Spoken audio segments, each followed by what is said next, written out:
Brad, do you know what your SVID is set at? Why are you saying this in this ominous tone? Look, man. You sound like it's 10 p.m. Do you know where your SVID is? Rowdy motherboards are overvolting processors in your neighborhood. We talked about this on the PC World podcast a lot over the last few weeks. And there was a Gamers Nexus video this week. There's been a bunch of other stuff that's come out.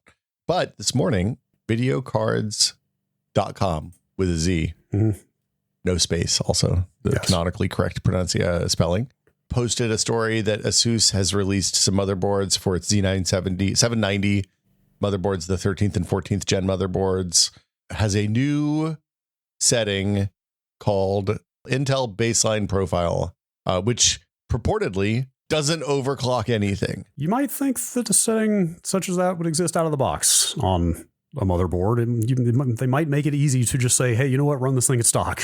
Look, I've spent a fair amount of time over the last few weeks benchmarking janky 13th and 14th generation processors. And I'm going to go ahead and tell you, this is a welcome change. Some issues there. You were really ahead of the curve because I was a thought leader here. You were reporting issues a year ago, I think, almost, or more even, on this exact subject, way before it became what is now like a pretty hot story, I think, in the PC world. So yeah, I RMA'd my first 13900K about this time last year, like March probably. And I was having, we've talked about it in the podcast before, so I won't get into super big details, but I was having crashes in Fortnite and got permabanned from Fortnite for alleged cheating. It wasn't cheating, but something was corrupting my memory and changing my memory, the contents of my memory in a way that their anti-cheat flagged, presumably. They never, Intel, look, Epic never told me, Intel never told me. This is talking to some friends who've worked on EAC games in the past, and they were like, here's what I think is probably happening, which is that the memory controller or the memory was rewriting parts of the memory that easy anti-cheat didn't think should be changed. And thus that was triggering as me doing some nonsense to jack with the game. So yeah, the whole world's come around. Intel maybe not immune to the issues that AMD was having last year with fiery CPUs. I mean, nothing's catching on fire here, to be clear, but both excess voltage issues in each case really just seems like a result of the race to the top on desktop PC performance, because that's all anybody seems to be able to do these days is just pump more juice in there to try to make it go faster. So Gordon, the Cinebench numbers have gone down like 12% with the Intel Baseline Profile on your BIOS, which to be clear though, that is from the maximal overclocking profile that the board ships with, right? Like we're shaving 12% off of what was a potentially dangerous group of settings to run your CPU at. So some would say that the stock motherboard settings should not be potentially dangerous. Yeah, I would say that. I'm going to say that the people who bought these processors and got used to this level of performance and then are seeing a 12 or 13% performance hit when they use the ones that won't light their shit on fire over a period of months, probably are going to be upset. As Gordon says, and it's important to say, Gordon Mong, my old friend and colleague at PC World, says there's a lot of smoke here. We don't know where the fire is yet. The fact that ASUS has launched a motherboard update that sets baseline settings after... So this came after Falcon Northwest, a system integrator, did a, hey, here's the safe settings that we've found post last week. We tried it on my second busted 13900K, and it wasn't able to be recovered. It's one of the ones he mentions in his post. It's like, yeah, we had a couple that this didn't help on, but it did help on one of the other processors that we were having some issues. And there was some concern. There's been conversations about SVID, the Intel failsafe SVID profile, which a lot of people are saying is putting too much voltage into these processors. From what we've seen, and we're not at a point where we're done testing, there were some other settings in the ASUS BIOS that were turned on that were causing those failsafes to go above what they were. When you turn those settings off, we were seeing them back at what the recommended ASUS profiles are. So, I mean, what the recommended Intel profiles are. So it's a little bit of a weird situation. But on that note, I have an announcement for what I'm running at home now. Oh. I've switched to an AMD machine. You're not serious. Ryzen 5800X3D is in there right now. I'm testing it out to see if I can live with only 8 cores. You're not serious. Are you actually serious? Dead serious. Really? Got full circle. What? was not expecting live reveal on the podcast. Why a 5800X 3D? Well, so one is I wanted to. Adam and I were talking about. We were like, let's do the low power. Like, what's the lowest power thing? Let's see what this does for you, and see how it hits the multi-threaded workloads that you use, and see what happens. It's a little like I'm able to spike the cores pretty good on some of the stuff that I do, but it's definitely not slow. It's a really, really nice processor for what I'm doing. And the fans, like I have a 360 AIO on it, and that thing, I'm going to tell you, never spins. It's like if it hits 30% fan speed, I'm really doing something serious. So it's nice having something that doesn't immediately spike to 90 or 95 degrees Celsius the moment you put the cores under load. I'm still sitting here waiting for you to tell me this is all a joke. No. So I'm going to try a 5950, I think. Sorry, not 5800, 7800. Oh, you're on a 7800? I'm on a 7800, not a 5800. Oh, okay. Yeah, that's what I was wondering. That's the current gen. Yeah, I AM5. Sorry, AM5, not the AM4. Yes. Yeah. So 7800, and then the next step will be a 7950. Try 7950 for a few days and see what I think about that. Regular 7950X, probably not the X3D, which I know is. Wait. Yeah. What? Yeah. Hi. This can't be happening. Yeah, because this is where you started, right? I went from there to where you were, and now you were going from where you were to where I was. We've come full circle, Brad. It's a circle of life.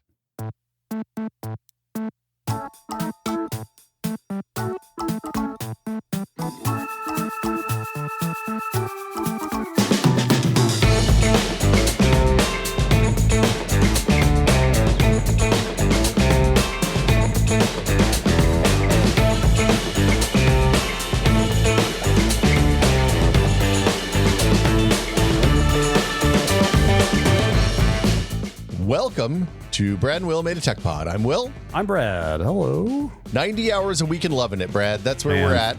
It's living that tech pod life. I can't believe they reproduced that shirt perfectly. I think we should buy those. I think maybe we should make those shirts. We should just knock them off and tell them. You think they'd come after us? I thought, no, definitely not. Okay. I looked at that and I thought about that. I was like, maybe making that would be like a fun merch opportunity or something. But then again, glorifying that kind of overwork, it's not really something I want to be a part of. Yeah. So this week, if you haven't been paying attention lately or haven't listened to the very end of the show, we watched Pirates of Silicon Valley.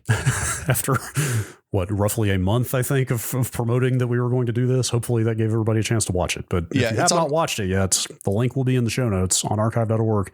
You can go watch it now and then come back and listen. It's very watchable. It features Noah Wiley of ER fame and Anthony Michael Hall of the 80s fame. Yes, The Breakfast Club. As Steve Jobs and Bill Gates, respectively. Yes. I've got to say, John DiMaggio as Steve Ballmer. Yes, inspired casting. Inspired. Bending Rodriguez. Wait, is that Bender's full name? That's Bender Bending. Yeah, that's Bender's full name. I'm not a big Futurama watcher. That's good to know. Futurama's pretty good. I mean, I think of John DiMaggio more as Marcus Phoenix than anybody, really, when it comes down to it. But that was something I had forgotten and then was reminded of and then chose to keep close to the vest as we have talked about this movie because I wanted people to discover for themselves John DiMaggio as Steve Ballmer is a delight. Oh, yes. It's so good. And I think I want to say maybe not. I thought that the guy who plays Dan Kotke, Marcus Giamatti, is related to Paul Giamatti, but I don't think they are. Because the thing that I always forget is that Joey Slotnick always looks like he should be like Paul Giamatti's little kid brother. Sure, basically. I can see that. Yeah, Joey Slotnick played Woz. Yes. And I definitely like Joey Slotnick is one of those people who you look at him and go like, oh, that guy, full on character actor. I don't know where else I know him from. He was in A League of Their Own. He was really good in A League of Their Own and Twister, like a lot of early 90s, mid 90s movies. Great as Woz in this. Yeah, good Woz. So this movie, for people who don't know, this was a made-for-TV movie, which is a thing that they used to do in the days of cable. Yes. They also would do like 3 made-for-TV movies and show them like one night after the other, and that would be called a mini series. So it'd be like an hour and a half each night with a bunch of commercials. I miss the mini series so much. I miss the made-for-TV movie for that matter. Well, it's weird because the mini series, like the length of a mini series and a limited like streaming series that's 8 episodes long, basically the same now, except for the streaming series will probably be an hour and a half each episode, and the miniseries would have been like 6 hours total, probably. Yeah, there's something different about it, though. I mean, like streaming series come out every single day now. Like the TV movie or the miniseries was an event. Well, yeah, and it was definitely the kind of thing that, like, when the first episode would hit, everybody would be talking about it at school the next day, and then you'd have to go up and try to figure out what the hell happened on the first episode. Sometimes they would even show, like, first episode on Tuesday, first and second episode on Wednesday, and then you'd get the third episode on Thursday. Sure. It's a simpler time. Or in the post TiVo days, they'd just show it again at like 1 o'clock in the morning, because then the machines, and then we'd watch it anyway. Yes. But Pirates of Silicon Valley was based on a book called Fire in the Valley by Michael Swain and Paul Freiberger. Yeah, which came out quite early, I guess. 1980. The year was 1984. Yes, this movie is based on a book. Both of them are about the basically personal computer revolution, starting, I believe, from about 1971 up through 90s. Well, the book originally came out and only covered up to 1984 with the launch of the Macintosh. Yeah, if it covered after that, it would have been a real masterwork. Yes, and it's gotten a couple of revisions. The book has the most recent revision from 2014, which covers all the way up to what they refer to as the post-PC era, with the death of Steve Jobs and the rise of smartphones and cloud computing and et cetera. Still makes me sad to think about the fact that the desktop computer era is not really a thing anymore, but it is. I don't think where we're at. Well, so, okay, first off, just write a second book, man. Don't keep adding. You're not George Lucas, okay? Yeah. We don't need that. Yeah. At any rate, the movie came out in 1999 on TNT. So for a little bit of context, it was post Steve Jobs' triumphant return to Apple, pre the launch of the iPod, but post the launch of the colored iMacs. Yeah, I guess the G3 iMacs. Yeah. So the kind of Jobs revitalization had begun at this point.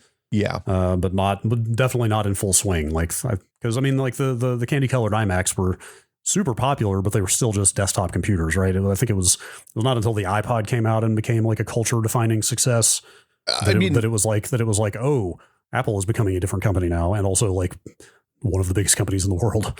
It really wasn't until the iPhone. It really wasn't not even the iPhone launch, but like 3 or 4 years after the iPhone 4 was kind of the first one that that it became clear that they were going to become one of the biggest companies in the world. Sure, right? But even the iPod was a phenomenon, though. It was a successful product, and it broke open a new category in a way that like a bunch of other companies had tried and hadn't had the same level of success in. But it was a premium luxury good, whereas the iPhone very quickly became or smartphone very quickly became a necessity for participating in the modern world. Like there's aspects of living in the world today that are cut off from you if you don't own a smartphone. That was definitely not the case for the iPod. Anyway, yes. The point is, it was unclear when this movie was made that Apple was going to go on to become the biggest company in the world. Yeah, this movie ends at kind of an exciting, but uncertain moment, I guess is the word for where Apple was at. If you got to this point, and if you got to that point and you were like, oh yeah, in like 9 years, Apple's going to ship 1 billion of anything, you would have laughed. Yes, absolutely. Yeah. Yeah, it's the time period is it's basically the early 70s, kind of the formative years of Jobs and Gates and the people around them, all the way up through the launch of the Macintosh, Jobs being ejected from Apple, and then kind of cuts out the mid 80s through the late 90s and jumps way forward to the moments that Jobs is brought back, and also the historic investment by Microsoft in Apple. Spoilers, man. The movie, we should talk about the framing, because I think the way this movie frames all these events is super interesting. And they lead with that. Yeah, it's so the Pirates of Silicon Valley is the name of the movie, but it's also the theme, right? It's everybody's stealing from everybody, and that these guys are it's really about this conflict between Bill Gates and Steve Jobs. Yeah, which is, I think you wrote in the notes, it's remarkable that it makes Bill Gates seem like a sympathetic character. Yeah, or it's a true feat that this movie makes you root for Bill Gates, although. It's less, at least in my case, it's less that you're rooting for Bill Gates in this movie and more you're rooting against Steve Jobs, because Jobs is portrayed as an absolute monster. Monsters. I think that's fair. Is like just a full-on sociopath in this movie, like awful human being, but not unfairly based on all accounts of him and his life.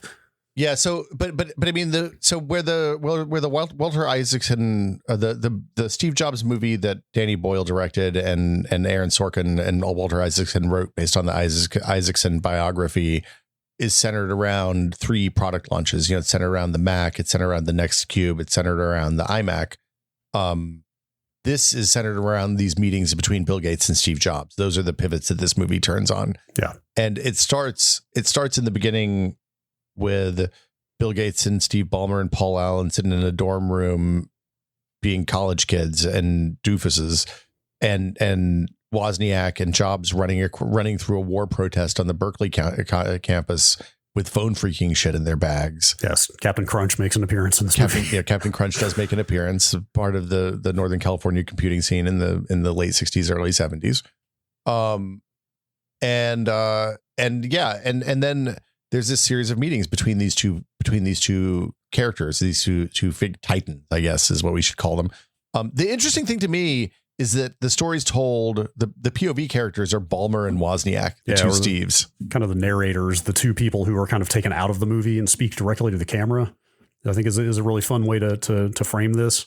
Yeah, I mean, in one case, they actually have Ballmer framed and he gets pulled out through the magic of green screen with some really stunning special effects and what I assume is TriCaster work, maybe. I don't know, man. It was a trip. Video toaster or something. I don't know. Yeah.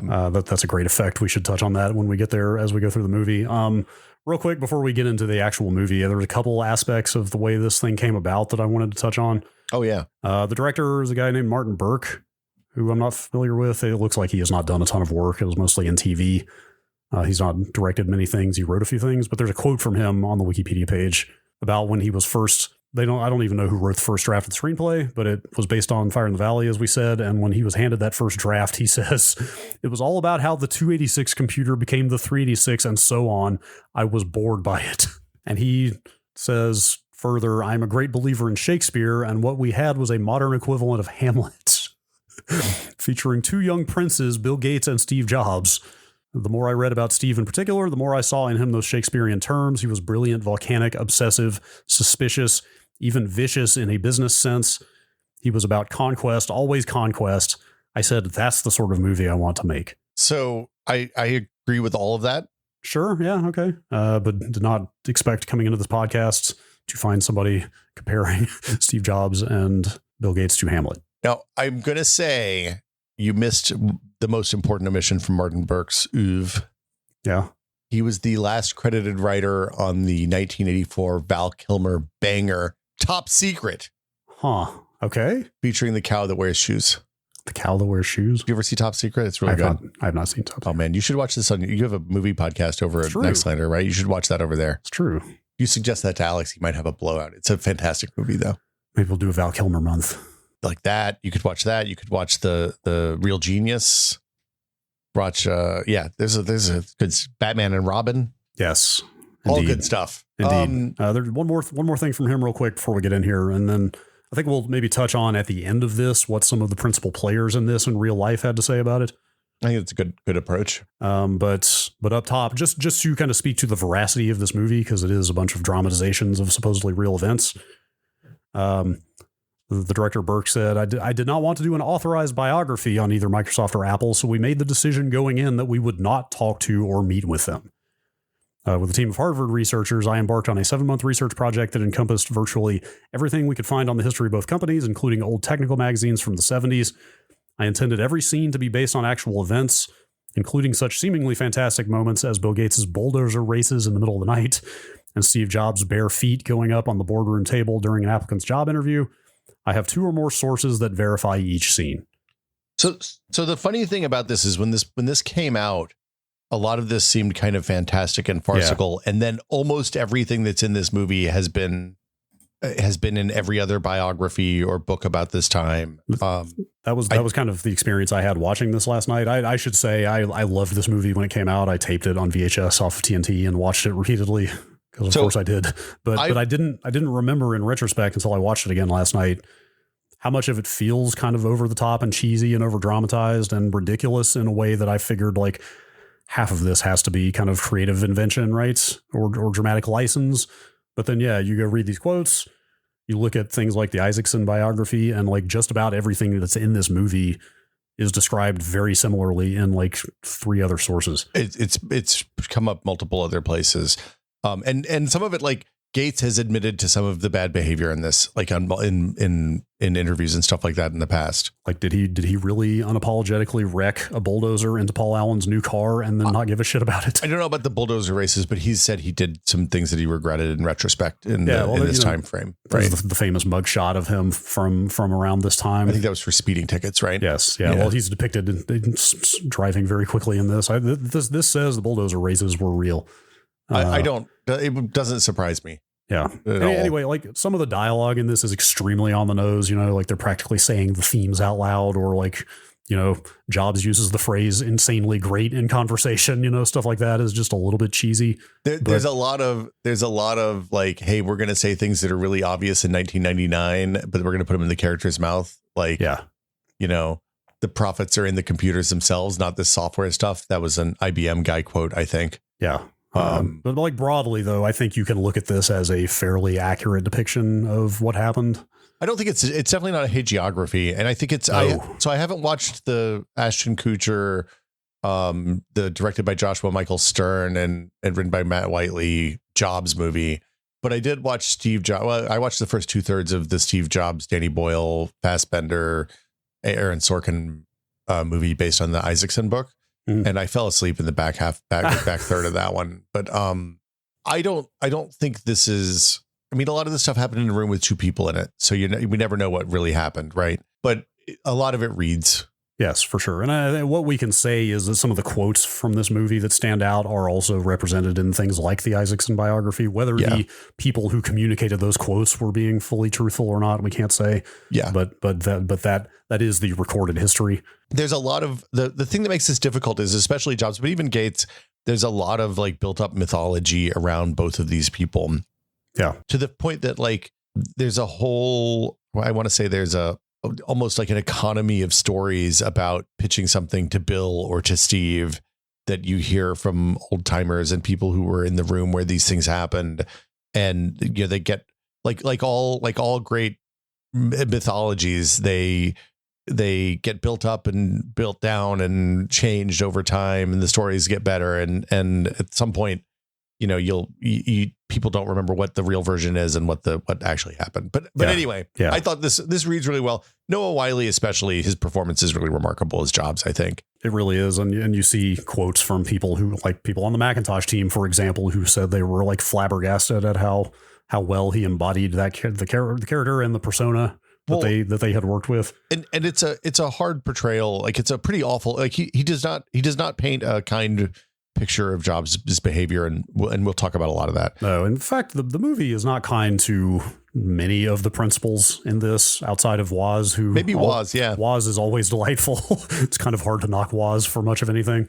But Jobs, Gates, and some of the people around Gates, like Paul Allen gets a pretty light. I think Paul Allen is the Woz side of that relationship. Yeah, to an extent, he just figures less in the story. They don't give him nearly as much screen time. That's true. Kind of like you said, though, there's a lot of mythologizing in this movie, but there's no deification. Like neither of the 2 principal characters are depicted in a particularly flattering light, let's say. Yeah, it's not a hagiography for sure. So, should we just start at the beginning? Yeah. Because like I said, I really like this framing where they come in in the middle of the shooting of the Ridley Scott 1984 Super Bowl Macintosh Big Brother commercial. Yeah. It's funny because Ridley Scott now is pictured, I think, in 2 of these movies, at least, because he's in the Isaacson movie as well. Great. But the point is, it starts with this high point for Apple. Like, Apple's on top of the world, and then it immediately flashes back, and it shows him. I mean, he's being an asshole, but kind of low key at this point. And then it flashes back to the 60s almost immediately, right?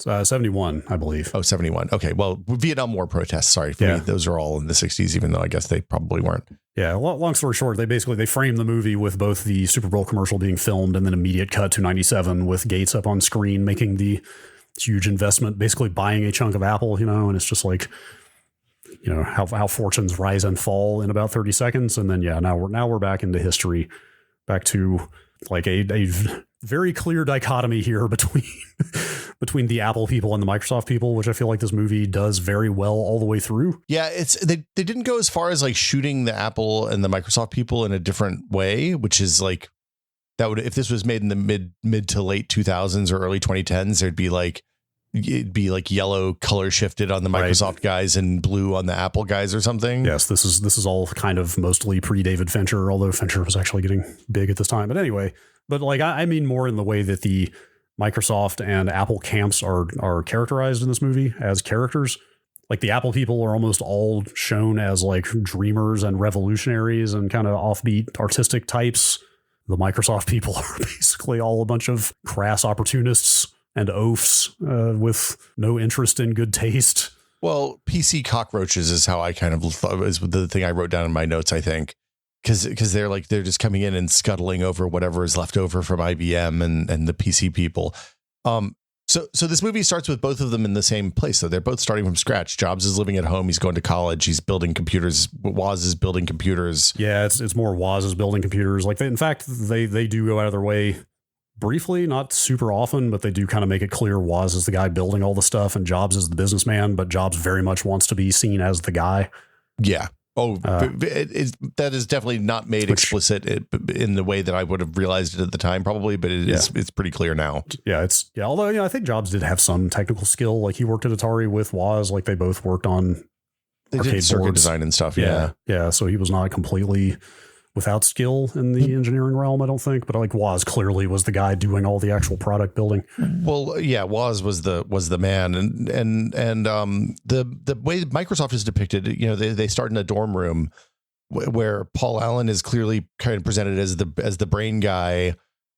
Gates, I guess, also is the brain guy. They don't ever like Anthony Michael Hall's depiction of Gates is really weird because somehow he's dweebier than he is in real life. I guess I could see that. He's really playing it up. Yeah. Like I went back and watched the Mac World where Jobs gets up on stage and says, "Hey, Microsoft's coming to save the company," basically, and then has to stand in front of the little tiny Steve Jobs on the big stage in front of the enormous Bill Gates 1984 commercial style. And Bill Gates didn't look like an enormous nerd in that picture in the same way that he was portrayed by Anthony Michael Hall in the movie. He still looked like a nerd, but not like he had bad skin all the way through this movie in a way that is like Bill Gates. Say what you will about Bill Gates. Once Bill Gates was the richest man in the world, he stopped having skin problems. Sure. I don't know how that happened. I like Hall really puts on like an extra nasally kind of delivery to his voice. Like he's depicted as a slob who never bathes kind of in this. Like they go really hard on the nerdy loser slob archetype. Well, and also the uncultured bit. You hit this before, but like there's they really hammered this over the head because at one point Jobs quotes Picasso, his favorite, great artist. What is it? Great artists copy. Good artists borrow. Great artists steal. Yeah, that one. And then Gates steals the same quote on the way into a meeting with Apple, but he attributes it to Rembrandt or another artist. I didn't write down the quote, but it doesn't matter, is what he says, which is indicative of their entire kind of depiction of him as a kind of nebbish oaf all the way through. So then for the first third of the movie, Gates is presented as like the scrappy upstart underdog who doesn't really know what they're doing. They see the Altair, which is one of the first personal computers. There's like a surprising amount, not a lot of time, but a little bit of time spent on like Microsoft's early time trying to make money by making stuff for the Altair, like that Trafo data simulator that we've talked about before. They actually say the word Trafo data in this thing. But it's mostly, for their part, it's mostly about trying to sell and license BASIC to the company that makes Altair. MITS is the name of that company. Yeah, they're based in Albuquerque, I think, right? Yes. Well, they're certainly long gone. Micro Instrumentation and Telemetry Systems, which I feel like is the kind of computer company name you haven't gotten for about 50 years. That seems right. But there's a thing about that where they realize that there's a thing there, and they realize that there's going to need to be software for this, and they show the invention of the software license in a couple of different ways. When Gates and Paul Allen roll into Albuquerque to negotiate with the Altair guy, and he says, "Hey, I don't want to I don't want to sell you my software. I want to just give you a per machine license. That's the dawn of a whole new business model for computers, right? And in a lot of ways, it's the thing that made Bill Gates the richest man in the world at the end of the 90s, and is what drove a massive amount of PC innovation forward. Is that, hey, this is made this a sustainable, making software for these things made this a sustainable business. There's another quote later on. I called it out earlier, but I'm gonna say it again because it's important. That the money's in when they're meeting with the IBM guys. The IBM guy, when they ask for the same deal with the IBM guy, the Altair guy's like, I don't know about that. The IBM guys are like, yeah, that's fine, whatever. The money's in the hardware. We don't give a shit about software. Nobody, that's just software stuff doesn't make any difference because they're mainframe people and they've been selling hardware for decades at this point.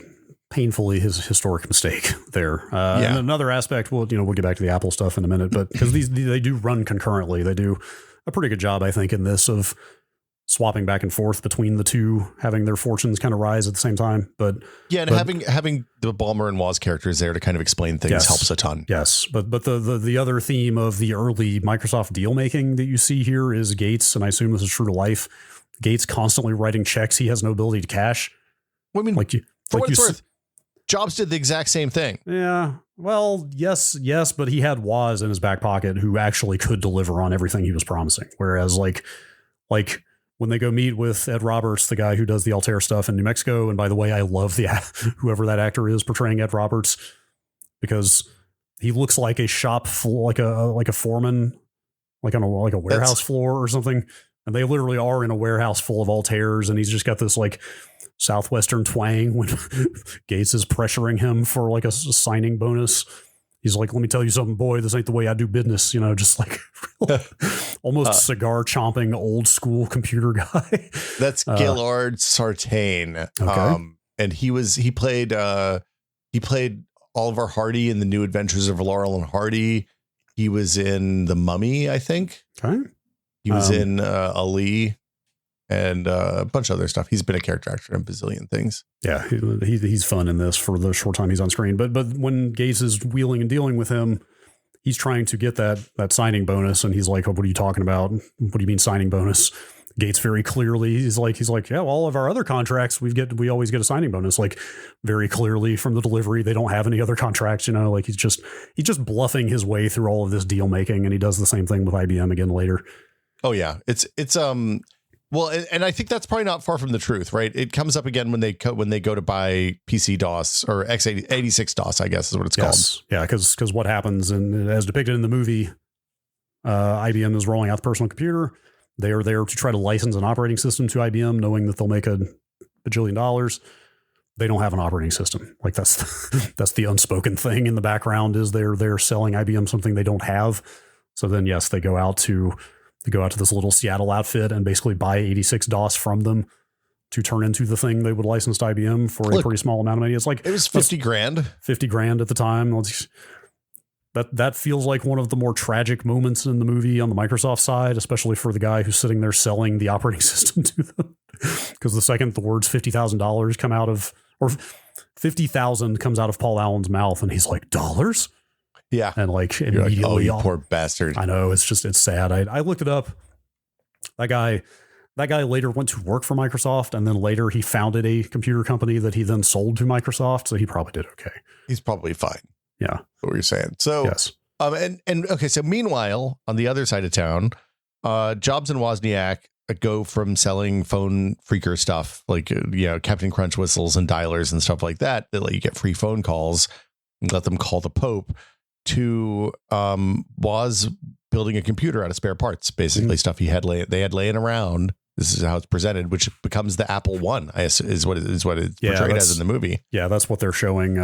They depict the famous mythology of them showing up to the Homebrew Computer Club with their Apple One prototype, and you see them in here unloading it out of a box. It's in a wooden case and everything. That's kind of the accepted history, right? The guys with the Altairs all kind of gather around to see what's on the screen, to see how they're getting stuff out onto the screen. Because the Altair, if people don't know, is lights and switches and punch cards or tapes, I guess, for the Altair. But teletype maybe. Yeah, teletype if you're lucky. Whereas the Apple One had a 4-inch, I think, CRT, that you could put text and numbers on. It was amazing. Revolutionary. They through this whole era in the storytelling, they do a pretty good job of starting to distinguish who Woz is versus who Jobs is, because Woz, like, they show the joke line he ran. He built a machine that was hooked up to a phone line where anybody could just call in and get a pre-recorded joke that he had read into the machine.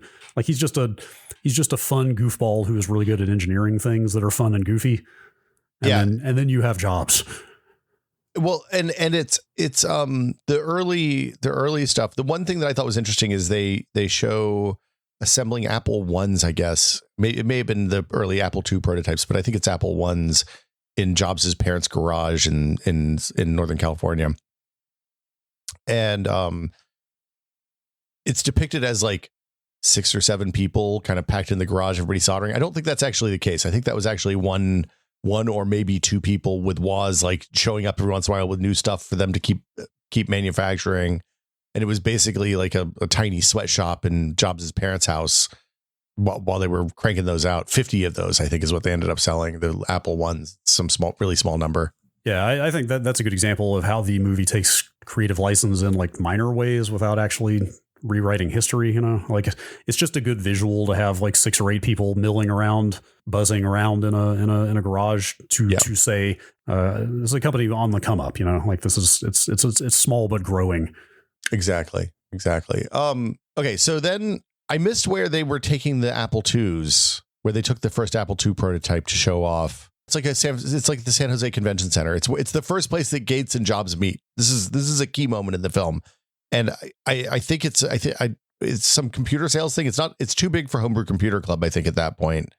But it's like there's yellow ballroom with pipe and drape, and they have a 10 by 10 foot booth, and there's a whole bunch of Altair machines on the other side of the aisle, and then there's Bill and Steve and Woz and a couple other people in this room, and it's when Steve comes out with his mustache and beard completely shaved off, wearing a suit. And everybody's like, what the fuck, Steve? You're wearing a suit. They do that. They do that multiple times, like the metamorphosis of Steve Jobs from acid dropping hippie Vision Quest guy to Beard Quest, neck beard guy. Right. To like becoming the suit that he despises is depicted multiple times where he like, you know, he's long hair and beard and mustache. And at one point he cuts the hair somewhat shorter and shaves the beard so he can get a bank loan. And then there's this where he literally just comes out clean shaven in a suit. I don't think they say what conference this is. I don't see any kind of signage anywhere. Okay. I wasn't sure if I missed it or if it just wasn't there. Before we got to this, I thought you were talking about the point where they have to go. We have to mention this. It's prior to this where they are working on these prototypes. I think it's for the Apple II. And Woz breaks it to Jobs because he works for Hewlett Packard occasionally. Oh. He's probably signed an employment agreement that gives them first right of refusal to anything he invents. So this was they took the Apple I in though, right? The wooden box one. Yes, that was the Apple I before we get to this conference that you're talking about, and they had to give Hewlett Packard a shot at this personal computer he's developed, and they basically just laugh it off and quite literally say, it's literally like, so you say it's a computer for ordinary people? What on earth would ordinary people want with computers? Great line, but yes, you're right. It cuts to this later. It's a pretty scrappy looking little computing conference, but yes, you get the visual of the doors opening and everybody runs in. I've seen this at E3. I've seen the doors opening and people running for the Nintendo booth. Oh yeah, I've been in that crowd before. Yeah, it's literally this. It's literally everybody runs as soon as the doors open to the Apple booth and floods it, and it's like that's your visual shorthand for, okay, Apple's about to be huge, and they cut immediately to Apple being huge from there. Okay, but wait, before we get to that stuff, there's an important thing that happens at what was, I think, supposed to be the West Coast Computer Fair in 1977. That is that Bill Gates and Ballmer and Paul Allen come there trying to get a meeting with these Apple II guys because they saw what they were doing. They were like, hey, we need to be making software for this thing. And Bill Gates walks up and introduces himself to Jobs and says, hey, I'm Bill Gates, chairman of Microsoft. And Jobs gives him the complete blow off, right? Mm-hmm. Oh yeah, great to meet you. Yeah. And then turns back to who he's talking to before. And Gates walks back and you see a look of enmity in his eyes. Like this is the TV bullshit. Yes. He looks at him. He's like, an enemy is born today. and Ballmer's like, maybe he didn't hear you. And he's like, no, he heard me.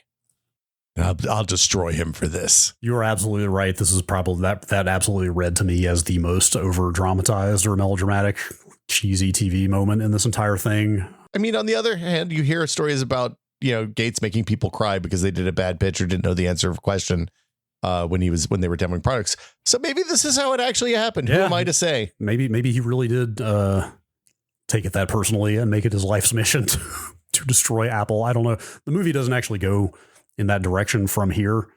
Like, for the most part, like I said, they just portray the Microsoft people as being very ambitious and wanting to rule the world. And it's not like only because Gates was spurned by Jobs at this thing did they launch into competing with them. Oh, I think that there's definitely an undercurrent of that through the whole thing. Like, there's definitely there's a scene later on when they're standing off stage, when Ballmer and Gates are standing off stage and Jobs is doing a presentation, and Jobs is about to find out about Windows and flip out. That it's very clear that Gates, who's depicted as a master poker player, says sometimes you fold and sometimes you deal down, and this is the time you deal down. Yeah, this is not the time to fold. Yeah, the steely look in his eye. Yeah, that's fair. Sure.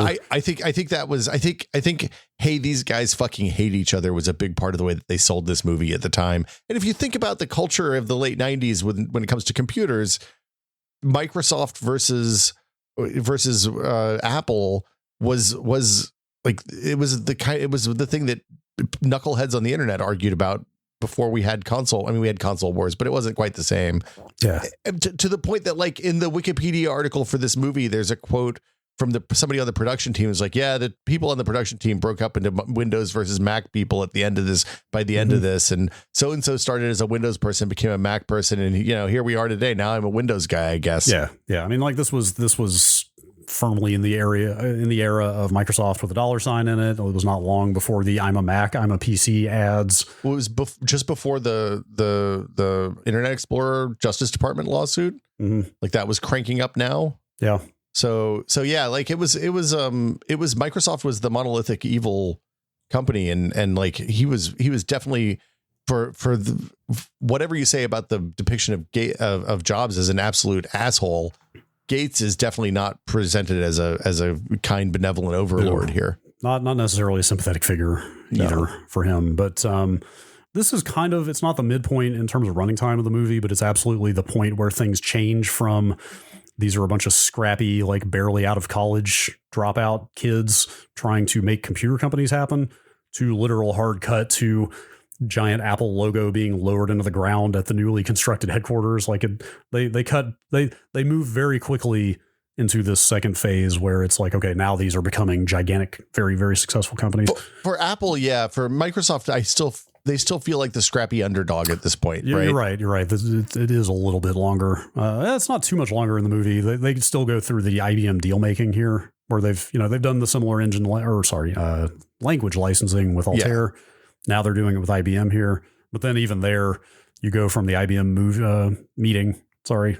the licensing meeting with IBM to, like, suddenly they have an office, right? Literal like roller rink party with this big banner up saying, like, Microsoft, we're on the way, Yeah, and and the Ballmer narration is just like, suddenly more money than you could possibly imagine just started pouring in from every direction.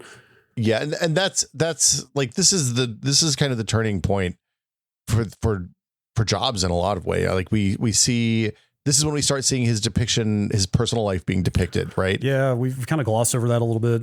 I think I'll say broadly, the second half of the movie is more fun or more interesting to me from the standpoint of these giant businesses kind of butting heads. But I think the first part of the movie that shows more of their earlier lives is also pretty effective. But yeah, there is some amount of Jobs being a real shit to his girlfriend who is now pregnant that we have glossed over. Yeah, that becomes more of a thing here. And just to be clear, this is like denying paternity despite having paternity tests is a thing that happened, right? Like, this is all true to life. He came up to see his newborn daughter, just so that he could convince his estranged ex-girlfriend to name his daughter after the computer he's working on, or maybe the daughter. Like, it's unclear. The timing on that is unclear because it's presented different ways in different sources. I but then by all reports, he disappears for a period of months or years, right? Yeah. I mean, it's repeated stuff. You know, it's like you said, it's him denying his paternity, even though it's very obvious. It's him refusing to pay any child support, even after he's become unbelievably rich multimillionaire. Yeah. Even when she only asked for $20,000. I'd flat, just to be clear. Yes. I think the movie wants you to think that he is naming the computer after the child and not the other way around. I mean, I think that's the official story. I think that the way it's presented in the Isaacson book is a little bit different. If I can't, it might be one of the other ones. And just to be clear, people dispute this as well. Like this is all. There's two people that know how this went, how these conversations went. Yeah. It's not a particularly glowing. No. I can't imagine. There's a scene later on in the movie that he rolls up on what is probably in 2024 a $3 million house in Sunnyvale, but it's tiny. It's a 600 square foot cinder block looking it's squalor. The ex-girlfriend and the daughter are living in a really rough way, and this is presumably when he's not giving them any money, and he's rolling in a $120,000 Mercedes in 1985, right? So it feels bad. We're also we're kind of transitioning from the Apple II era to the Macintosh to the GUI era, where they're starting to set that stuff up. Well, just to be clear, it's still the Apple II era in terms of what's selling. Oh yeah, for sure. Absolutely. Yeah. Like I think the Apple II sold through like 1989 or something insane, like, or 90 even, I think. Like they sold Apple IIs for like 12, 13, 14 years, something ridiculous. Yeah. Maybe more than that even. But keeping with the theme of Jobs being shit, both in his personal life and also increasingly in the workplace here, you get the visit to Xerox PARC, the Palo Alto Research Center. Yeah, which is presented, I think, kind of accurately as a place where people are doing things with computers that the corporate overlords at Xerox don't really understand and don't know what to do with. So they kind of put them off to the side and then don't do anything with them, which seems accurate given what I know about PARC. I mean, I don't know if I doubt that there was a conversation with executives in a boardroom where somebody held up a mouse and was like, "You want Xerox to sell a mouse?" But the rest of it reads. So. Yeah, and I'm sure a lot of people listening know this, but the Xerox PARC is like really insane. Just when you look at the list of things that came out of there that are fundamental to modern computing. I mean, the GUI and the mouse, graphical user interface, the mouse, Ethernet, laser printers. Computer generated bitmap graphics. It's a lot of stuff. Object-oriented programming. And like they really depict the Apple people as just coming in as like kind of corporate raiders almost. Pirates. Just coming in. Pirates coming in and just thieving all of the developments that PARC has generated. Although in the movie they make it really seem like Apple is just straight up robbing Xerox blind and that the PARC people are not happy about it. But then I think we both went and looked at the actual history, and it's quite a bit more complicated than that.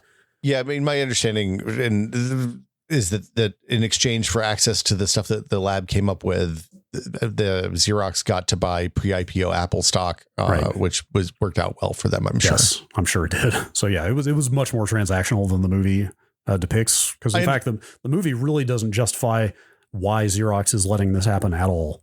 Yeah, I understand why you wouldn't. I mean, so the movie presents it as Steve Jobs was such a force of will that he could get in and do whatever he wanted anywhere he wanted to be. Yeah. And I think the reality would have been harder to explain to a 1999 TV audience, probably. You're probably right. On the TNT, the home of Inside the NBA. Yes, indeed. But we're straight off to the races in the Macintosh development once they have access to that, and you get another great, just like the Ballmer camera pulling out with Ballmer walking out of the picture frame of the boardroom meeting. You get a great 90s blue screen moment of Wozniak hopping around with impish glee inside of the Macintosh graphical interface desktop. It's like you can click here and then be in this menu. You can click here and be here, and it's really easy. It's great stuff.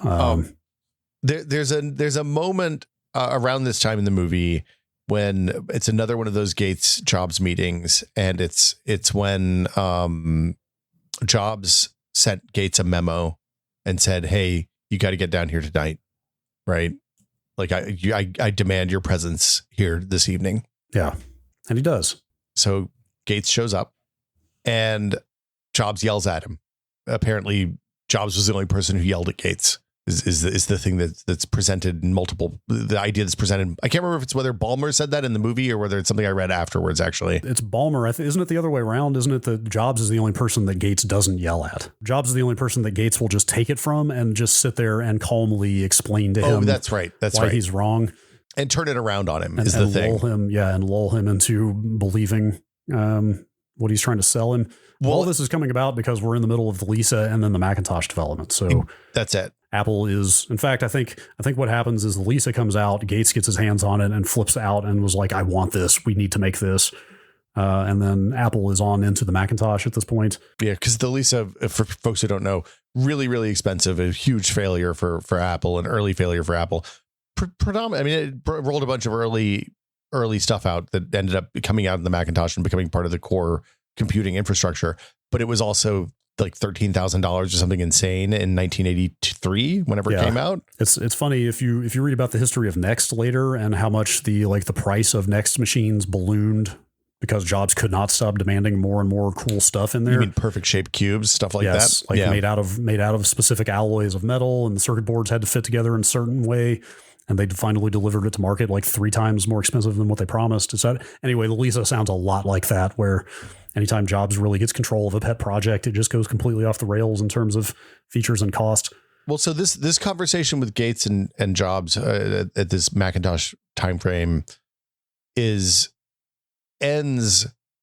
with Gates saying something that Jobs takes one way and Gates definitely does not mean that way, which is, if I was buying a computer for my mom, I'd get her a Macintosh. Right. Or that he said, that's what he told the newspaper. He's like, if I was buying my mom a computer, Macintosh is the only thing I'd buy for her. Yeah.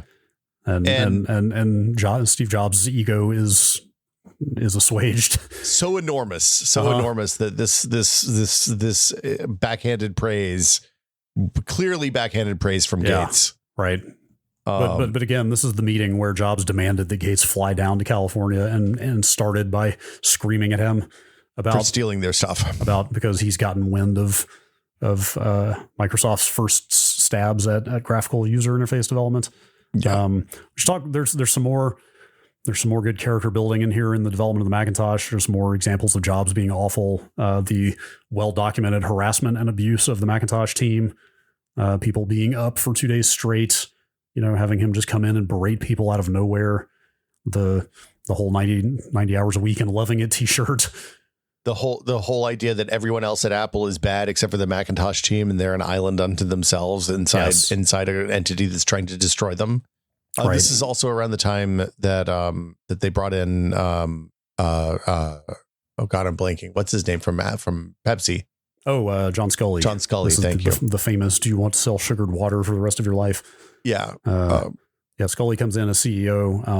I don't know if all these encounters inside the kind of Macintosh development pit are truly authentic, but the one where one of the engineers loses his shit and gets up and fucking slams Jobs against the wall and throttles him, I have definitely read about having occurred. That one, the 52 hours, the guy who doesn't want to be, was the guy who gets slammed into the wall, the guy who says he doesn't want to defend a product that's not finished. Yeah. He's like, Steve, I can't defend another unfinished design. Yeah. Then Jobs is just like, it's because there's nothing to defend. I mean, just awful treatment of human beings. The 90 hours a week and loving it shirt was a real thing for sure. Yeah. It was by all reports, if you read the Isaacson biography, many of the relationships that he'd maintained from the start of Apple through this, the people who were the most in Jobs's corner, he burned those bridges in the development of the Macintosh was the takeaway from that book. Sure. But the upshot is, this is also the time when the interview with the bare feet comes in. Gosh, we skipped over that. I mean, there's so many instances of Jobs being awful to people in this movie that it's hard to keep track of them all. But yeah, that job interview with an applicant he's like a mainframe guy is like kind of hard to watch, actually. He's a typical short sleeves, white shirt, pocket protector, prototypical 80s computer engineer. And Jobs barges into the conference room during what is clearly a one-on-one job interview with Mike Markula, who was the angel investor that pumped a bunch of money into Apple. I looked up some more about him he's like a fairly minor, prominent minor character in this movie, but he owned as much of Apple as Jobs and Woz did. Yeah. And Markula is interviewing this engineer guy. Jobs bursts in. Also, Jobs is frequently depicted as just like going and abusing people after something bad has happened to him, and he just needs to blow off steam. Mercurial, I think is what you call that. I think he's coming from one of those instances. He barges into this conference room in barefoot and cut off jean shorts and t-shirts, goes in, props his bare feet up on the conference table, and just berates this guy endlessly and like humiliates him.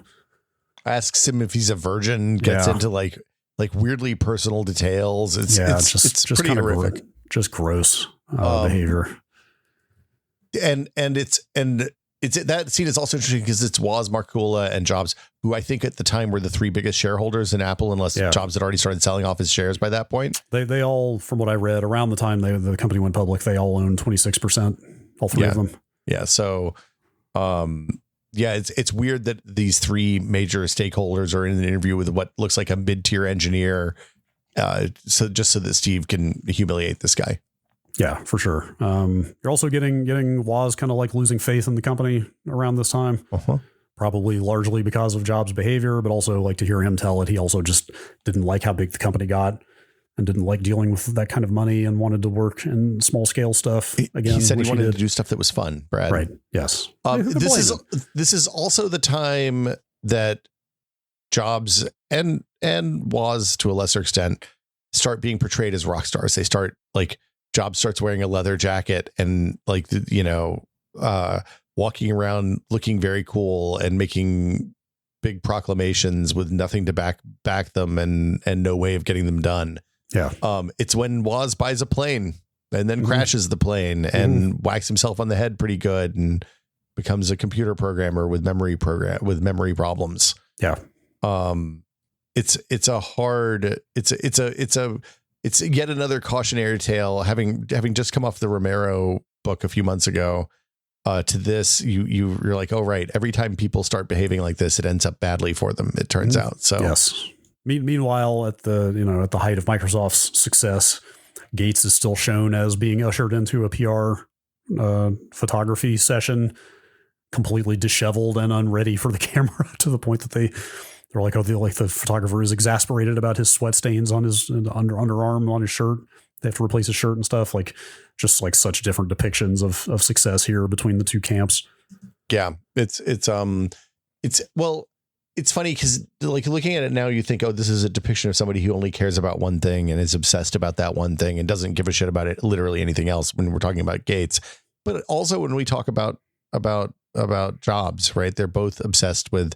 Jobs is just obsessed with being seen as an artist and a creator, and Gates is interested in taking over the world with software. Yeah. Gates just wants to win, which like the more you mentioned this earlier, the more I think about it, the more Gates' introduction as a very competent or like a very skilled poker player really is the entire characterization in this, because he really does just want to wheel and deal and win constantly, and that's it. Well, and Ballmer even goes so far as to say in one of the asides to camera, hey, this is the biggest money making, like this is the moment that it should be on the wall. And it's talking about the IBM deal. Yeah. He says this is a moment that should be taught in schools. It should be on the wall of the National Gallery or something, because this is the greatest money making moment in the 20th century. Right. Yeah, this is when billions are made, fortunes are made. Yeah, that line read a little differently at the time than it does now, because Bill Gates was he was the richest man in the world when this came out, and was for a very long time after. That's no longer the case, so it's a little different in hindsight. But at the time, what he literally says, like, this moment was the beginning of the greatest fortune in human history, kind of thing. Yeah. Also, one last thing about those Mac desks. They all had the Cobra phone from Ericsson. It's the is it this thing that's kind of sticks up like a striking Cobra? That's exactly it. So there's a lot of set decoration, costuming stuff that's really interesting about this, because it's all kind of like, even the 70s stuff and the 80s stuff is still filtered through like a 90s very Gap friendly lens. Sure.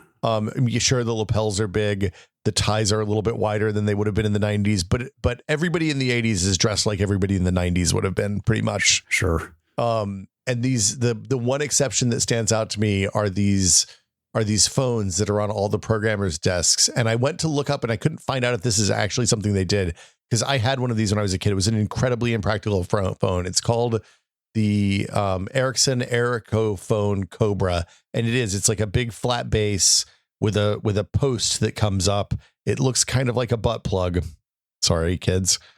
And when you pick it up, the thing that hangs it up is on the bottom, and there's either buttons or a rotor on the bottom of the phone. So it's like a comfortable phone to hold. There's no base, there's no handle. It was real designy for the late 70s, early 80s.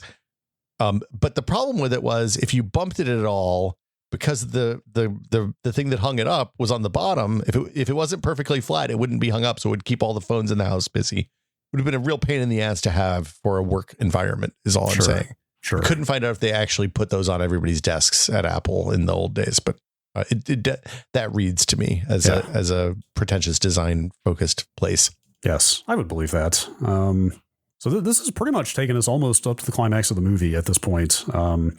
One more detail we've kind of glossed over a little bit. You're starting to get some kind of ominous hints about Steve Jobs' future here, especially if you know what's coming. Like there's 2 or 3 instances of Mike Markula and John Scully kind of like standing off to the side and muttering to each other about Jobs' behavior as he's especially as he's leaning into this, like, we're the Macintosh team. We're the only real artists at Apple, like everybody else is worthless. Well, and this is, just to be clear, this is after the Lisa came out and failed. Yeah. The Macintosh was trending toward a really weak launch, and the Apple II was still selling into there was an Apple II in every school in the country, and they were selling a bazillion Apple IIs still every single year. Yeah, I didn't follow up on this, and I would have to do some more reading to really comment on it, but it's just an aside I read somewhere was that Jobs incepted and ran the Lisa project, but he did not begin the Macintosh project. That was Jeff Raskin. Yeah, and then he took it over when the Lisa failed. That's exactly the implication. Like I said, I would like to read that's more, absolutely what happened. Is that the Jobs literally his baby failed, so he then went and commandeered somebody else's project to take over. Yeah, but at the same time, it was really weird that they were doing multiple. It was a weird time, and companies are run much differently now than they were then. I don't understand why they were running multiple competing projects that both shipped. That's the thing that, in the modern context, if Apple has 3 iPad, they did this, they had multiple iPad type devices in development, and then they only shipped the one that was good, right? Presumably they could have done the same thing here, except for nobody thought, if we work on something for 2 or 3 years, we got to show something, we got to sell something. So yeah. Well, they just put it out. It was also just so early in the dawn of personal computing that who knew what actually was going to work. You can kind of see there's a little more cause for just flinging stuff at the wall. I guess that's one of the other things that struck me about this movie, because it covers that time where people interested in personal computers went from buying 50 machines. There was a market for 50 of these machines when they launched the Apple I. The Altairs were selling, but they were selling tens of thousands, not millions, right? Yeah. The introduction of the Apple II had a mob of 50 people around them, and that was shocking to everyone at that event, right? To the end of this, computers are on every work desk in the world, but it still wasn't necessarily that there was a computer in every house when this movie came out, right? A lot of people had computers, a lot of people had the internet, but a lot of people still didn't and wouldn't for quite a few years after this point. So yeah, it's not, there were a billion computers shipped by the time this movie would have finished, but it wasn't every house in America has 1 or more computers in it by this time. Right. So we're basically at the climax here. Yeah. This is kind of directly, we've gone a little out of order here toward the end of the movie, but this is directly after the Jobs has gotten Gates down to California to yell at him for stealing their GUI. Straight into, I don't know what this event is, but Jobs is on stage kind of promoting a partnership with Microsoft. This is in the 84-ish time frame. Mm-hmm. This is probably when they announced that Microsoft spreadsheet and that stuff was coming to the Mac. Yes, because they did that deal is depicted in this. I doubt it played out exactly this way. Supposedly this exchange took place between the two of them. I doubt that it was as dramatized as it is here, where this Macintosh guy is literally pointing at Gates from off stage as Jobs is presenting, and Jobs kind of gets the message that Gates is the actual enemy, like it's played up in a very dramatic fashion. Jobs is showing the 1984 commercial to the Macworld audience, right? That's what it is. That's what it is. And this other Mac guy, and I'm not sure who that is. The Mac guy is literally pointing at the Big Brother commercial up on the screen and then pointing at Gates. Well, if you think about it, though, that 1984 commercial frames the whole movie because it starts with Ridley Scott and then it ends with Bill Gates on the big screen in the 1984 in the George Orwell spot for the 1984 commercial, which is the entire thing. I'm trying to think who. I don't know who that guy is. I think it's maybe supposed to be. Is it Dan Cocky? Maybe that might be who that is. That's kind of who this actor looks like. I don't know him is that a well-known early Macintosh person? I don't know who. He's one of the Macintosh team people is my recollection, but I don't remember for sure. It looks like he was friends with Jobs in college and was one of the first employees of Apple, actually. So he is very core to this whole thing. I believe he's one of the people that Jobs pissed off during the making of the Macintosh, but I could be wrong. I could see that. But anyway, what I meant about probably not occurring in real life was this very convenient, like pointing at Gates as the commercial is running on stage, to reveal him as the villain. Well, even better than that is the offstage conversation they have after that. When so that conversation is purported to have taken place almost verbatim to what's shown in the movie, which is basically the final encounter in this movie. Which is when when Jobs says they're arguing about him making Windows, right? Yeah, and like and I guess this was even true to life. I looked this up. Early Windows, like Windows 1.0, was shipping on computers in Japan. Yeah, on NECs, I think, right? So Apple had gotten a hold of these NEC computers from Japan that had Windows, the first version of Windows installed on them, and basically gotten a look at how Microsoft was now trying to eat their lunch. And of course, Jobs doesn't like it. But at this point in the movie, Jobs has been built up as such an asshole that you want to see him get some comeuppance, or at least I did. Yeah, of course. Even if it's Bill Gates pulling it off. But this is where you get the famous exchange, which supposedly happened about Jobs is like, this is theft. And Gates is like, no, what this is like we both had a rich neighbor named Xerox who left his door open all the time, and you went over there to steal his TV set, but then you found that I got there first. I got the loot, Steve, and you're yelling? That's not fair. I wanted to try to steal it first. You're too late. Yeah. I mean, it's Pirates, it's all, Brad. Yes. It's all a bit melodramatic, but it's a good moment where, like, after Ballmer has explicitly said Jobs is the one person Gates doesn't yell at. Now that Gates has won, he's perfectly happy to yell at him and tell him to get fucked. Well, there's the follow up to that is Jobs walking away disgustedly saying, doesn't matter. We're better. We have better stuff. We're better than you. Yeah. And Bill Gates says, you don't get it, Steve. It doesn't matter. Yeah. Which is like, that's the ultimate 90s Microsoft coda, right? Hey, it may crash. It may be shittier. There's a James Bond villain who talks about shipping more, who's a software magnate who talks about shipping 30% more bugs in the next version of their operating system. That's Bill Gates. It doesn't matter. Yes, it doesn't matter. And that's a pretty good callback to earlier in the movie where he's kind of laying out his philosophy of business, which is basically to be successful, you have to have what people need. And he doesn't come out and say it, but what matters is not that their stuff is better. It's that he has wormed his way in a position where he has what everybody needs. They don't have a choice. And they don't have a choice.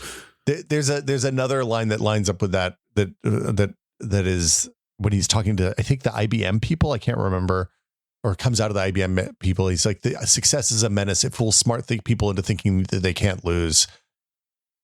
Which, these all align. Because at the end of this movie, Jobs is 3 weeks from getting fired from Apple, right? Mm-hmm. Well, I mean, at the end of the movie, I guess he's coming back. But like Scully has to give, there's this awful conversation at Jobs' 30th birthday party where Scully and Woz and Mike Markula, I think. Yeah. Are talking about who's going to give the birthday toast, and nobody wants to do it. Nobody wants to toast Jobs because they all kind of either hate him or know they are scheming against him.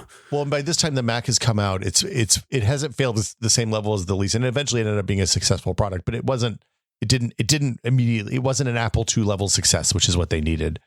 And it cuts from the end of Scully's toast, because Scully ends up having to do the toast, to John Scully fired Steve Jobs from Microsoft 3 weeks later. Literally, as Scully and Jobs are toasting at Jobs' 30th birthday party, it freeze frames and text overlay. 3 months later, John Scully fired Steve Jobs. I love this. I love this 90s way of ending a movie with where are they now? It's fantastic. Yes, it's great. They cut to Woz talking about maybe I'm just getting a little older. Maybe as you age, the things that are important start to change, and then he turns to teaching computers to school children and funding a ballet. Yeah. Yes. Yeah. It didn't do that for Gates and Ballmer, did it? No, they do for Jobs though. They just show Jobs with his other children that he had later, and Lisa, his daughter, who he neglected, is finally kind of back. Was up and down with still a couple of times after this movie came out, as I understand as well. Yeah, but basically, they say he has reconciled.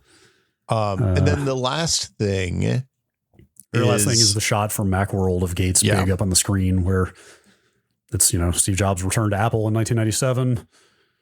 This is 98, I think, Macworld. Wasn't it 97? Or sorry, I think it was 97 Macworld is when this historic Gates up on screen. Oh yeah, it is 1997 Macworld. Sorry. And it's just, hi Steve, I think it's going to be really interesting, you and me together, and Jobs kind of resigned. Yeah, it is. Jobs is very much eating, if you watch I went back and watched that whole section of that keynote afterwards. I did too. Yeah.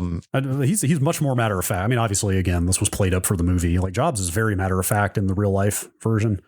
Well, but it's weird because he's preaching to the true believers, because the people who'd go to Macworld in 1997 were it was a dark time for the Mac faithful. Yeah, that year. It's repeated boos in this footage of, we're partnering with Microsoft. Boo. We're making Internet Explorer the default browser in Mac OS. Boo.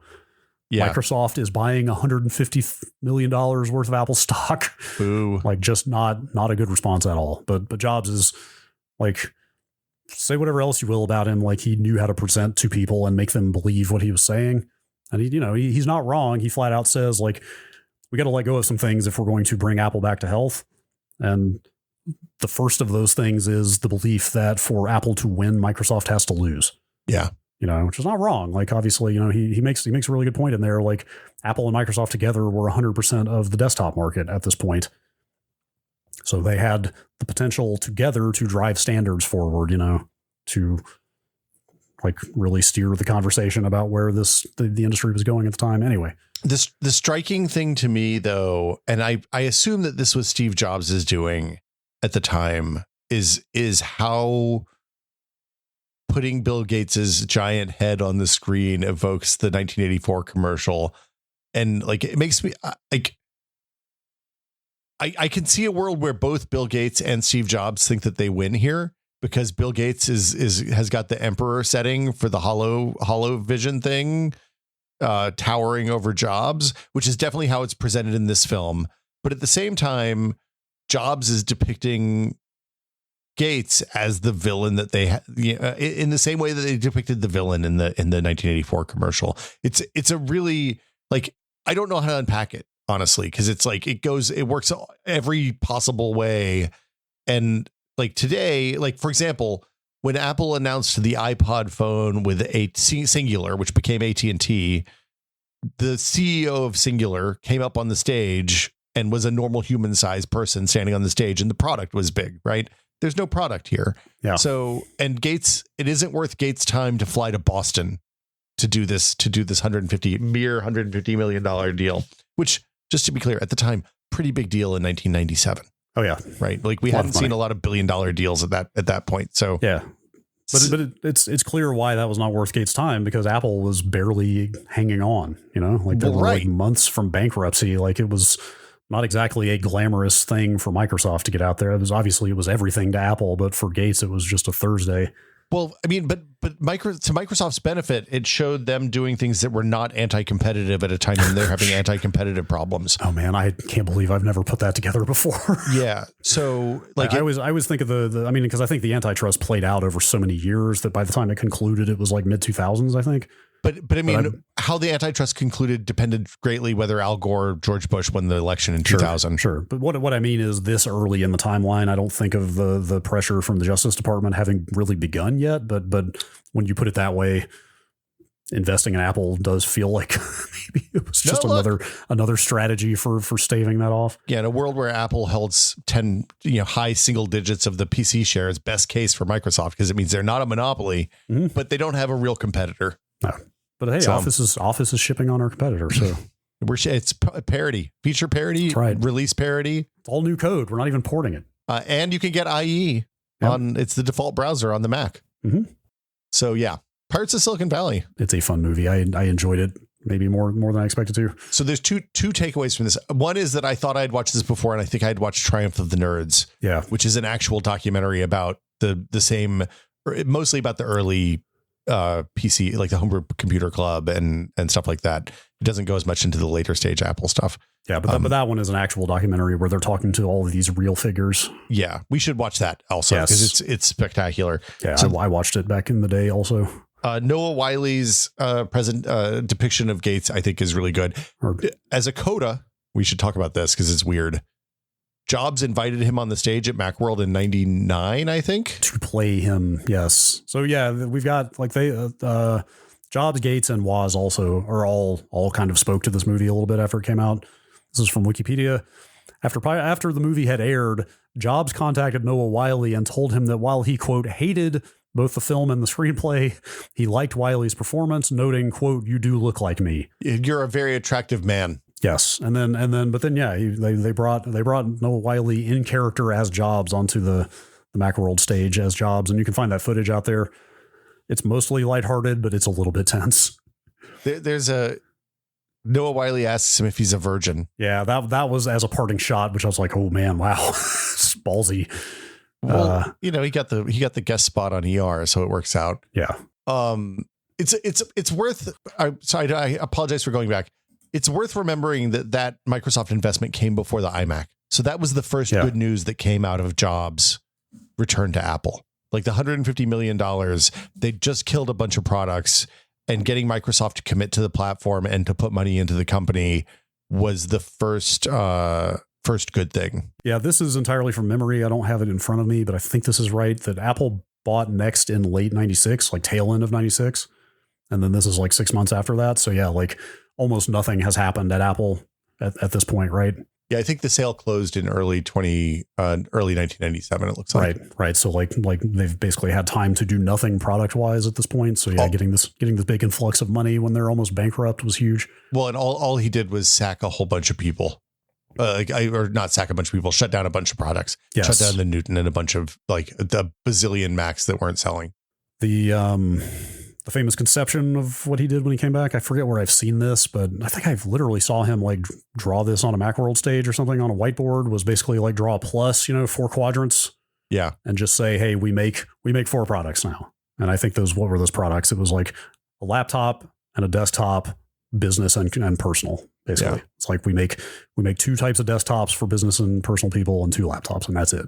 Yeah. Like that's where we're resetting to. Makes sense. It's a simpler product line, and now we have 35 products for every potential category. Anyway, real quick, Gates described his depiction in the movie as, quote, reasonably accurate. The bulldozer races happened. Confirmed. Yep. And then Woz on Wikipedia. I mean, these quotes are taken from wherever, of course, but like he spoke pretty effusively about this movie, about its accuracy from his perspective.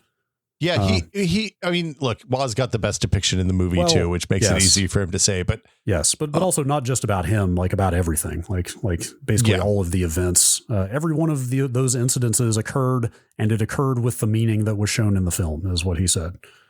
Yeah, I mean, a lot of people have depicted this as a fairly accurate representation. Yeah, which again, coming out of it, before I went and read all this about it, I was kind of shocked. I was like, I did not think that. I really thought large swaths of this were kind of fabricated for not to change history, but just dramatized. In a heavily dramatized fashion. And it seems like it's not nearly as much as I thought. Look, a lot of made-for-TV movies were pretty heavily dramatized.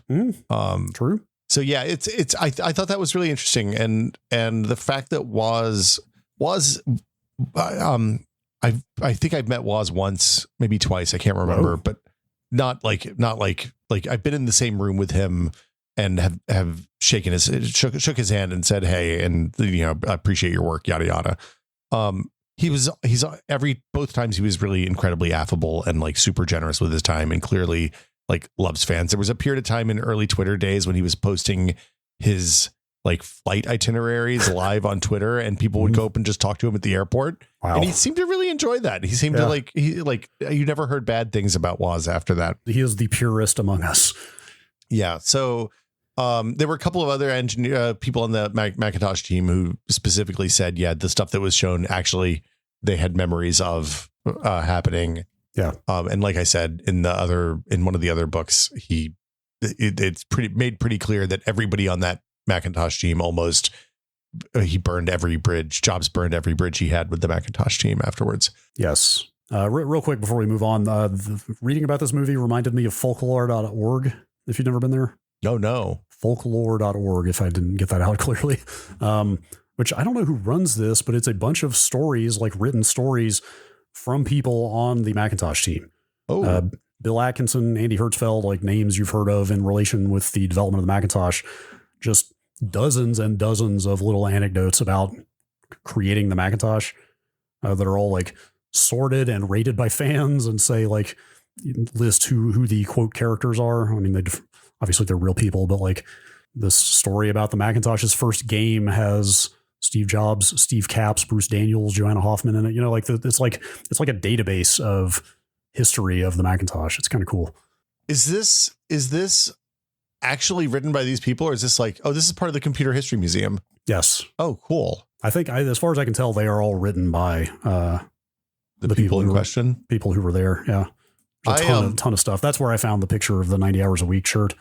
I was going to say the thing that isn't made clear in the movie is that Jobs, Macintosh versus everyone, or Macintosh versus Apple II people, culminating with food fights and actual fist fights at like Apple corporate retreats and stuff like that, Woz represented the Apple II side, because Woz was an Apple II. Like he wanted to build an Apple III, but I mean, I guess they eventually did make an Apple III, but he thought the Apple II line should continue, and that was one of the reasons he stepped back from Apple, at least as depicted in some of the other books about that time that I've read. Yeah. They didn't get into it here because it does paint Wozniak in a little bit of a less like charmingly naive light. But yeah, it's definitely a thing to consider. So yes. Anyway, I think this is my favorite of the Steve Jobs movies I've seen. Like I said, I've seen Really? the Fassbender, Danny Boyle directed, Aaron Sorkin and Walter Isaacson written one. I fell asleep in that, kind of underwhelmed. I have not watched the one with Ashton Kutcher and Josh Gad. That one is just called Jobs, I believe. That one's just called Jobs. People didn't like it very much, is my understanding. I don't know that I need to see another one after this. Like, I think I'm good on Steve Jobs biopic-y kind of stuff. Yeah. Like so it's the thing that's interesting to me about this is that it does take place before like when they're on the upswing, right? Like the things are starting to get improved, but it is definitely not clear that they're going to gain any significant ground against Microsoft at any point in the future, or become the largest computer company in the world. And like this depiction, like I would love to see Noah Wiley come back and do an old Steve Jobs the next 10 years with the iPod and the phone and the iPad and go through those, through the iPhone 4 or whatever would be a delight. Yeah. Because now the Isaacson biography exists. So there is good material that you could base something like that on. Yeah. Yeah. So anyway, that's it. That's the Pirates of Silicon Valley. Yes. I enjoyed it. I mean, I liked it a lot back in the day, like I said, but I still enjoyed it more than I expected this time around. I wasn't sure how well it would have held up, but I think it does. I liked it much more than I expected to. I was pleasantly surprised. But I guess this is the time when I remind everyone that this is a listener supported show. It is that time. We have listeners like you join our Patreon and give us a couple bucks a month in exchange for access to the Discord and the Patreon exclusive episodes, which air once a month. On those episodes, we talk about all sorts of stuff, but it's often like projects that we're working on that maybe don't warrant a full episode, or things that we're curious about, or things we're interested in. They're fun conversations. The real star of the show, though, is the Discord, which is full of delightful nerds who talk about, all sorts of stuff, like everything from networking gear. A lot of talk about the last week's episode, the XZ Utils backdoor this week. Mm-hmm. Yeah. A lot of talk about the 13th and 14th gen Intel memory problems. A lot of talk about food. There's a good food chat this week. People are all over the place. We have fascinating conversations pretty much every day. It's a great resource. Batteries. We talked about batteries again for a little bit. Have fun. But yeah, so thanks to everybody who supports the show. We appreciate all of you. If you want to find out how you can join our thousands of patrons, you can go to patreon.com/techpod. And like I said, for $5 a month, you get access to the show. If you would like to become an executive producer to your patron and be shouted out every month, you can do that too over at patreon.com/techpod. And we would like to thank all of our executive producer tier patrons, including Andrew Slosky, Paddle Creek Games makers of Fractured Veil, Jordan Lippett, Bunny Crimes, Just Wedge, Joel Krauska, Twinkle Twinkie, David Allen, James Kamek, and Pantheon, makers of the HS3 high-speed 3D printer. That'll do it for us this week, Brad. That's right. Thanks for watching. Thanks for listening. Yeah, thanks for listening, everybody. We'll see you all next week.